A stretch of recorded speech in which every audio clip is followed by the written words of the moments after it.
তোমরা তো জানোই আজকে রথযাত্রা। আজকে জগন্নাথ, বলরাম, সুভদ্রা রথে করে আসবে। তাই জন্য সেই উপলক্ষে আমি একটা আবৃত্তি করব।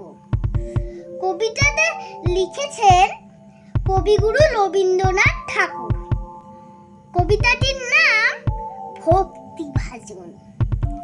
রথযাত্রা লোকারণ্য, মহা ধুমধাম, ভক্তেরা লুঠায় পথে করিছে প্রণাম।